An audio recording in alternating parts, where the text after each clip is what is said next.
오늘 우리에게 주시는 하나님의 말씀은 신약성경 요한복음 1장 43절로 51절 말씀입니다. 요한복음 1장 43절로 51절까지 말씀입니다. 이 계시의 말씀을 봉독할 때 다 함께 살아계신 하나님의 음성을 들으실 수 있기를 바랍니다.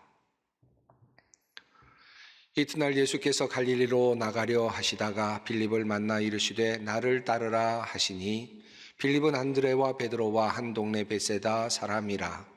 빌립이 나다나엘을 찾아 이르되 모세가 율법에 기록하였고 여러 선지자가 기록한 그 일을 우리가 만났으니 요셉의 아들 나사렛 예수니라. 나다나엘이 이르되 나사렛에서 무슨 선한 것이 날 수 있느냐. 빌립이 이르되 와서 보라 하니라. 예수께서 나다나엘이 자기에게 오는 것을 보시고 그를 가리켜 이르시되 보라, 이는 참으로 이스라엘 사람이라 그 속에 간사한 것이 없도다. 나다나엘이 이르되 어떻게 나를 아시나이까? 예수께서 대답하여 이르시되 빌립이 너를 부르기 전에 내가 무화과 나무 아래에 있을 때에 보았노라. 나다나엘이 대답하되 라비여, 당신은 하나님의 아들이시요 당신은 이스라엘의 임금이로소이다. 예수께서 대답하여 이르시되 내가 너를 무화과 나무 아래에서 보았다 함으로 믿느냐? 이보다 더 큰 일을 보리라. 또 이르시되 진실로 진실로 너희에게 이르노니 하늘이 열리고 하나님의 사자들이 인자 위에 오르락 내리락 하는 것을 보리라 하시니라. 아멘.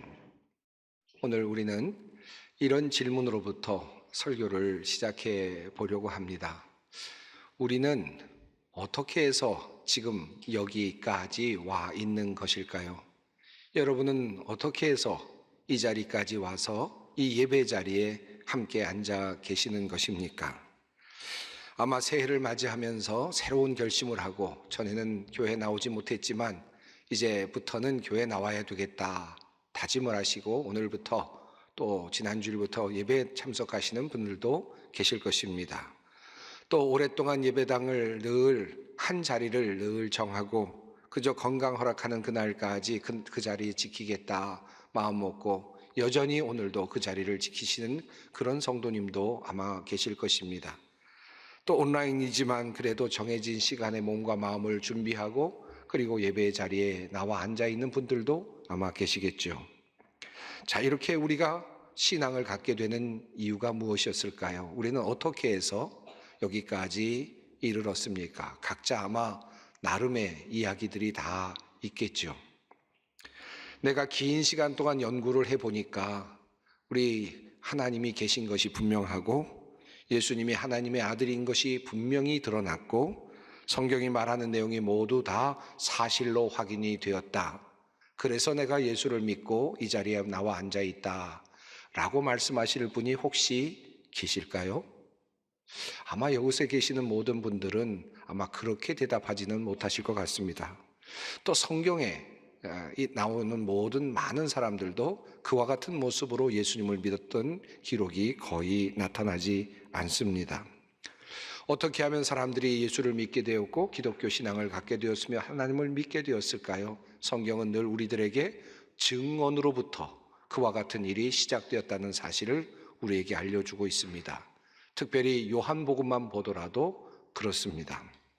요한복음은 이렇게 시작하죠. 빛이 어둠에 비추되 어둠이 깨닫지 못하더라. 예수께서 이 땅에 오셨지만 그 예수님이 누구이신지를 몰랐던 그 상황을 이렇게 비유적으로 표현하고 있습니다. 그런데 이어지는 그 내용은 이렇습니다. 이 빛에 대하여 증거하려는 자가 왔다라고 말하면서 세례 요한에 대한 이야기를 이어가고 있습니다. 요한복음 1장 7절은 이렇게 말씀합니다. 그가 증언하러 왔으니 그 빛에 대하여 증언하고 모든 사람이 자기로 말미암아 믿게 하려 함이라. 이렇게 이야기가 전개되고 있습니다. 빛이 세상에 왔지만 세상이 알지 못하고 있는 그때에 하나님께서는 세상에 세례 요한을 보내셔서 그 빛에 대하여 증언하도록 하셨다라는 것이 바로 요한복음 1장 앞부분의 내용이라고 할 수 있겠습니다. 복음이 예수님을 향한 예수님에 대한 증언으로부터 왔다라고 하는 말씀입니다. 자, 세례 요한은 예수님을 보자마자 그가 누구이신지를 알아보았습니다. 그리고 예수님에 대하여 이렇게 증언을 하죠. 보라, 세상 죄를 지고 가는 하나님의 어린 양이로다. 바로 이 고백, 이 증언을 듣고 세례 요한의 제자였던 두 사람이 예수님을 따라가기 시작했습니다. 그들 중에 한 사람은 안드레라고 하는 제자였습니다. 예수님을 만나본 후에 그는 이제 자신의 형제였던 시몬을 찾아갑니다. 그리고 그에게 또다시 자신의 그 마음을 담아서 증언을 하기 시작합니다. 우리가 메시아를 만났다라고 그렇게 안드레는 시몬 베드로에게 증언을 하죠. 이 이야기를 듣고 시몬 베드로는 또 예수님을 찾아갑니다. 그리고 예수님을 만나고 예수님의 제자가 됩니다. 요한복음 1장이 우리에게 전해주고 있는 이야기의 흐름입니다. 그리고 요한복음 1장 그 후반부에 오늘 본문 말씀이 있습니다. 오늘 본문 말씀 속에는 빌립을 만나시는 예수님, 그리고 나다나엘을 만나시는 예수님의 이야기가 계속 이어지고 있습니다.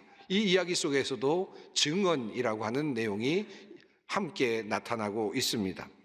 이 증언과 관련하여서 이 나다나엘과 빌립에 관련된 내용은 조금 더 자세하게 그 이야기의 흐름을 전개하고 있습니다. 빌립이 예수님을 만납니다. 그리고 예수님에 대한 증언의 마음을 가지고 나다나엘을 찾아갑니다. 그리고 나다나엘에게 이렇게 이야기를 합니다. 모세가 율법에 기록하였고 여러 선지자가 기록한 그 일을 우리가 만났으니 요셉의 아들 나사렛 예수니라 라고 그렇게 자신의 확신을, 자신의 마음을 담아서 그렇게 증언을 하였습니다. 내가 만났다, 내가 경험했다라고 하는 그러한 말씀이었습니다. 하지만 나다나엘은 이성적으로 먼저 판단을 하려고 하였습니다. 나다나엘이 이르되 나사렛에서 무슨 선한 것이 날 수 있느냐라고 반문을 합니다. 이 말씀은 평범한 질문 같지만 오고 오는 세상 속에서 수많은 사람들이 물었던 질문, 이성적으로 과연 예수가 누구인가? 예수가 과연 나의 구세주가 될 수 있는가? 라고 물었던 그 질문과 연결되어 있는 그런 질문이라고 할 수 있겠습니다. 이성적인 고민을 하고 그리고 생각을 하고 판단을 할 때 항상 회의론에 빠질 때가 많습니다. 어떻게 예수가 우리 모두를 위한 구세주가 될 수 있단 말인가? 나사렛에서 나신 이가 어떻게 우리 모두를 위한 그런 메시아가 될 수 있다는 말인가? 생각을 하면 할수록 그 답을 찾기가 어려워질 때가 많이 있습니다. 그런데 빌립은 이러한 나다나엘의 이러한 방향을 틀어서 다시 그를 바로 잡아줍니다. 그리고 대답합니다. 빌립이 이르되 와서 보라 하니라. 빌립은 나다나엘에게 나사렛에서 선한 것이 날 수 있는 여러 가지 조건들의 가능성에 대해서 설명을 나열하지 않았습니다. 예수가 메시아일 가능성에 대하여 조목조목 하나씩 설명하지도 않았습니다. 설득하려고 하지도 않았습니다. 빌립은 아주 간단하게 와서 보라 라고 그렇게 말합니다. 와서 보면 알 것이다 라고 하는 확신입니다. 경험으로의 초대입니다. 만남으로의 초대라 할 수 있습니다. 예수를 만나보라, 예수를 경험해봐라. 그러면 내가 예수님에 대하여 알게 될 것이고 너는 예수님의 제자가 될 것이다 라고 하는 말씀입니다. 바로 그런 마음으로 빌립은 와 보라 라고 그렇게 초청합니다. 오늘 읽은 본문 속에 아주 두드러지게 나타나는 단어들이 있습니다. 그 중에 두 단어를 오늘은 조금 주의 깊게 살펴보려고 합니다. 그 첫 번째 단어는 헬라어로는 휴리스코라고 하는 단어인데 발견한다라고 하는 뜻을 가지고 있는 단어입니다. 특별히 열심히 찾아서 노력해서 발견한다라고 하는 그런 뜻을 가지고 있는 단어입니다. 이 단어가 오늘 본문 속에 어디 있는가 하면 오늘 한글 성경에는 잘 나타나지 않습니다만은 이곳에 나타납니다. 이튿날 예수께서 갈릴리로 나가려 하시다가 빌립을 만나 이르시되 나를 따르라 하시니, 여기서 만나라고 번역된 바로 이 단어가 휴리스코라고 하는 단어입니다. 발견했다, 노력해서 찾았다라고 하는 뜻을 가지고 있는 단어입니다. 다시 말하면 예수님께서 빌립을 찾아내셨다라고 하는 뜻입니다. 예수님께서 빌립을 발견하셨다라고 하는 뜻입니다. 우연한 만남이 아닙니다. 마치 우연한 만남인 것처럼 성경이 전개되고 있지만 예수님 앞에 수많은 사람들이 이미 지나갔을 것입니다. 그러나 예수님은 유독 빌립에 관심을 두셨습니다. 예수님은 빌립을 찾아내셨습니다. 그리고 예수님은 그를 부르셨습니다. 바로 그 이야기가 오늘 본문의 흐름입니다. 여러분, 우리가 지금 이 자리에 모여서 예배자로 앉아 있는데 바로 우리가 이 자리에 앉아 있는 이유가 무엇일까요? 이것은 하나님의 무한하신 은혜 안에서 우리 주님께서 나를 찾아내셨기 때문입니다. 예수님께서 우리를 발견하셨기 때문입니다. 그래서 우리가 이 자리에 나와 앉아 있는 것입니다. 그리고 또 휴리스코라는 단어가 계속해서 이어집니다. 빌립이 나다나엘을 찾아가죠. 이때 찾아라고 하는 단어가 또 휴리스코입니다.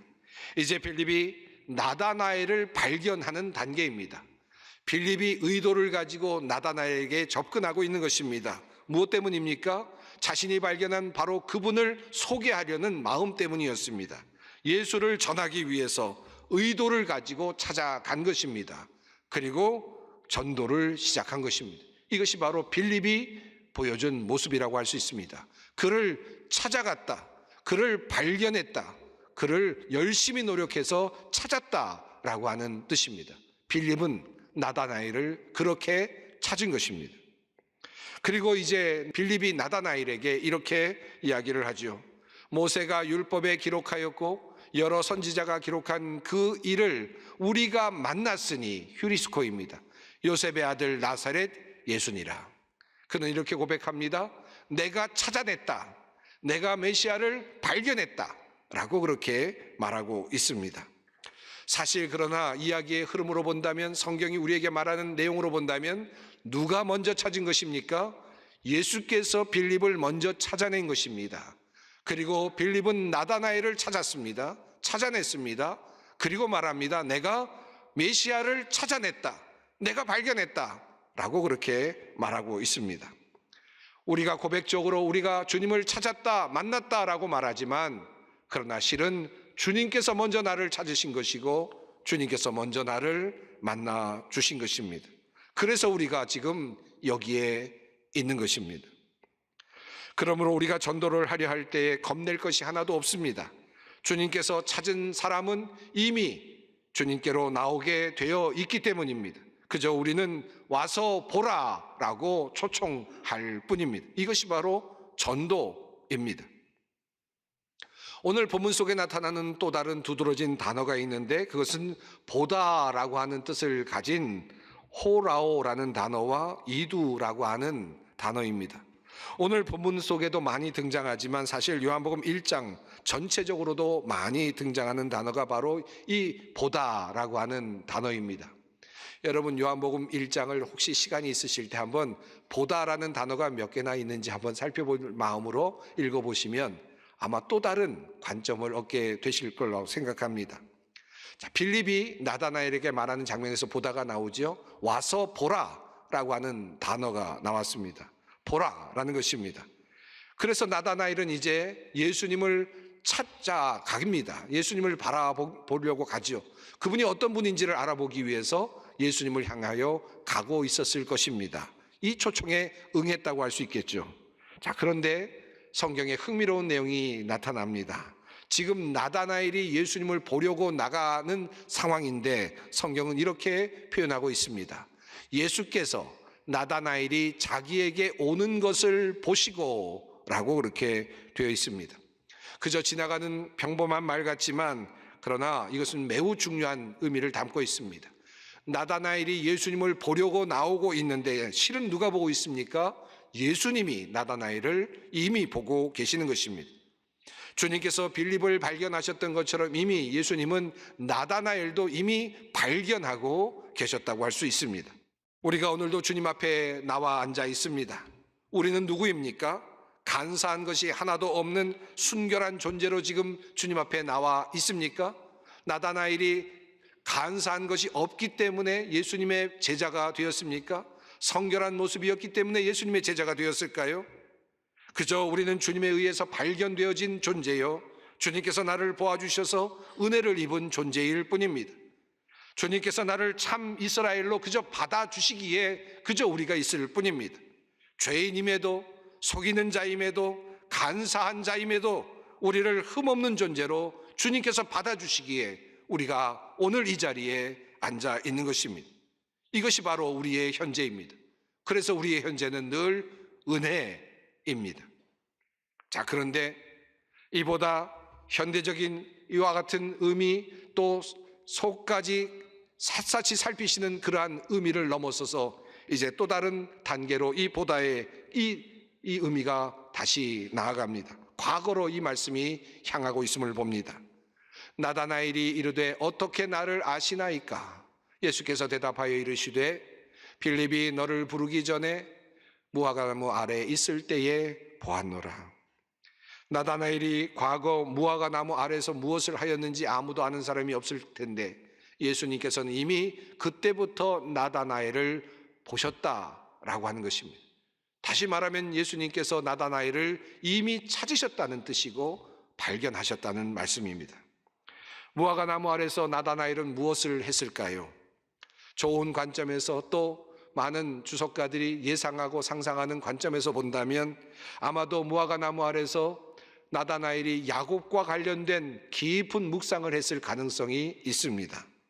그래서 예수님께서 나다나엘이 올 때 야곱과 연상이 되는 이야기를 말씀하시면서 그를 영접하셨고, 그리고 내가 무화과나무 아래 있을 때 너를 보았다 말씀하심으로써 그에게 확신을 주었다라고 그렇게 이해할 수 있습니다. 그러나 아무도 모르는 일이죠. 혹시나 무화과나무 아래서 나다나엘이 조금 좋지 않은 생각을 품었을 수도 있습니다. 나쁜 생각을 했거나 간사한 마음을 가지고 무엇을 행하였을 수도 있습니다. 만약에 그렇게 본다면 내가 무화과나무 아래에 있을 때 보았다라는 말씀은 참으로 나다나엘에게는 부끄러운 그런 일이 아닐 수 없었을 것입니다. 자, 그럼에도 불구하고 주님께서는 너는 참 이스라엘 사람이다, 너에게는 간사함이 없다, 나는 그렇게 너를 본다 라고 말씀하시는 것이라면, 그러면 나다나엘에게는 참으로 큰 은혜가 아닐 수 없었을 것입니다. 저는 개인적으로 상상을 하면서 나다나엘이 무화과나무 아래서 부끄러운 일을 하였던 것이라면, 그럼에도 불구하고 주님께서 너는 참 이스라엘이라 말씀하시는 그 음성을 들었다면 아마도 그의 마음은 미어졌을 거라고 생각이 듭니다. 참 감사함으로 다가왔을 것이라고 생각이 듭니다. 앞서 주님께서 빌립을 찾아내셨다고 했는데 이미 주님께서는 나다나엘을 이미 찾아내셨고 이미 보고 계셨습니다. 과거까지도 속속들이 아시는 주님, 그런데 나의 과거가 어떠하든지 그럼에도 불구하고 우리 주님께서는 오늘을 보시면서 너는 간사한 것이 없다, 너는 나의 백성이다 라고 말씀해 주시는 하나님의 은혜, 이것이 바로 우리가 누리고 있는 바로 은혜입니다. 자, 그리고 이어지는 이 보다라는 단어는 이제 미래로 확장이 됩니다. 주님 말씀하십니다. 예수께서 대답하여 이르시되 내가 너를 무화과나무 아래에서 보았다 함으로 믿느냐? 이보다 더 큰 일을 보리라. 또 이르시되 진실로 진실로 너희에게 이르노니 하늘이 열리고 하나님의 사자들이 인자 위에 오르락 내리락 하는 것을 보리라 하시니라. 여기에도 보다라는 호라오 동사가 2번이나 사용이 되고 있습니다. 그런데 미래형으로 사용이 됩니다. 이제 예수님을 보러 나온 나다나엘을 먼저 보셨고, 그리고 찾으셨고, 그의 속까지도 들여다보셨고, 그리고 그의 과거까지도 들여다보셨습니다. 그리고 그에게 손을 내미시면서 이제 미래로 함께 나가자고 요청하십니다. 이 말씀의 의미는 무엇입니까? 이제 나다나엘과 함께 일어날, 예수님과 함께 일어날 나다나엘이 볼 수 있는 바로 그 미래, 그 기적들, 놀라운 사건들로 예수님께서 그를 초대하는 것입니다. 예수님을 믿는다는 것은 무엇입니까? 하루하루 변화되어가는 일상 속에서, 끊임없이 바뀌는 상황 속에서, 여러 만남들 속에서 주님과 함께 길을 가면서 놀라운 하나님의 은혜와 사랑을 경험하는 것입니다. 기적을 경험해 나가는 삶입니다. 경험해 가는 것입니다. 그래서 와 보는 것입니다. 주님을 만나고 개인적으로 경험하고 또 경험해 나가는 것입니다. 그러므로 확신이 생기고 증언의 자리에 설 수 있는 것입니다.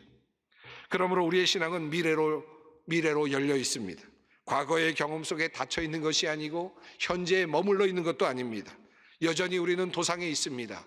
그래서 우리는 이곳에 와서 함께 예배하며 주님께 나아갑니다. 그리고 주님의 손을 붙잡고 주님과 함께 미래로 나아가는 것입니다. 그곳에 기적이 일어나고 치유가 일어나고 놀라운 역사들이 일어납니다. 그것이 바로 우리가 이 자리에 앉아 있는 이유입니다. 요한복음에 따르면 이렇게 예수님의 제자가 된 나다나엘이 처음 경험했던 것이 무엇인지 아십니까? 바로 가나 혼인잔치에 함께 참여함으로 가나의 혼인잔치에서 예수님께서 물로 포도주를 만드시는 첫 번째 기적을 함께 보고 경험하는 일이었습니다. 나다나엘은 그 이후로부터 예수님께서 하시는 놀라운 사역의 자리에 함께 있었을 것입니다. 그리고 그것을 보며 주님을 더욱더 확신해 가기 시작했을 것입니다. 모든 예수님께서 일을 마치시고 그리고 죽으시고 부활하신 후에도 나다나엘은 주님 앞에 있었습니다. 요한복음 21장은 이 사실을 이렇게 알려주고 있습니다. 그 후에 예수께서 디베랴 호수에서 또 제자들에게 자기를 나타내셨으니 나타내신 일은 이러하니라. 시몬 베드로와 디두모라 하는 도마와 갈릴리 가나 사람 나다나엘과 세베대 아들들과 또 다른 제자 둘이 함께 있더니, 나다나엘은 끝까지 주님과 함께 있었고 주님의 죽으심, 주님의 부활하심, 주님의 승천하심까지 바라보며 하늘의 천사들이 오르락내리락 하는 것을 바라볼 수 있었습니다. 그것이 나다나엘이 누렸던 바로 그 은혜였습니다. 사업의 문제로 힘들어하는 분들이 있습니까? 가정의 문제로, 그리고 학업의 문제로, 건강의 문제로 기도하는 분들이 있습니까? 너희가 보리라, 나와 함께 가면 너희가 볼 것이다 라고 말씀하시는 그 초청에, 그 손에 우리의 손을 얹을 수 있기를 바랍니다. 주님께서 일하심을 보리라. 그러므로 와 보라. 주님은 우리를 그렇게 초청하고 계십니다. 사랑하는 소망의 성도 여러분, 이 경험으로 2023년 여러분을 초대하고 싶습니다. 사변과 생각의 구조 속에 머무는 종교인이 아니라 주님을 역동적으로 만나는 경험이 여러분 모두에게 열리기를 간절히 소망합니다. 와 보라, 이미 나의 과거를 아신 주님, 나의 속까지도 꿰뚫고 계시는 주님, 과거까지도 알고 계시는 주님, 그러나 사랑스러운 눈으로 나를 오늘 보고 계시고 너는 이스라엘이라 말씀하시는 그 주님께서 손을 내밀고 계십니다. 가자, 함께 가자, 너희가 보게 될 것이다 말씀하고 계십니다. 내가 너를 무화과나무 아래에서 보았다 함으로 믿느냐? 이보다 더 큰 일을 보리라. 이보다 더 큰 일을 너희가 보게 되리라. 이 믿음 가지고 2023년을 힘차게 살아가십시다. 기도하겠습니다. 우리를 구원하신 사랑의 하나님, 우리가 주님을 알지 못할 때에도 주님은 우리를 아셨으며 우리에게 주목하셨음을 이 시간 다시 확인하며 감사를 드립니다. 우리를 향해 찾아오시고 우리를 발견하여 주신 하나님께서 우리를 죄인으로 보지 아니하시고 참 이스라엘로 받아주시니 감사합니다. 주님과 함께 이제 새로운 모험의 길로 나아가기 원합니다.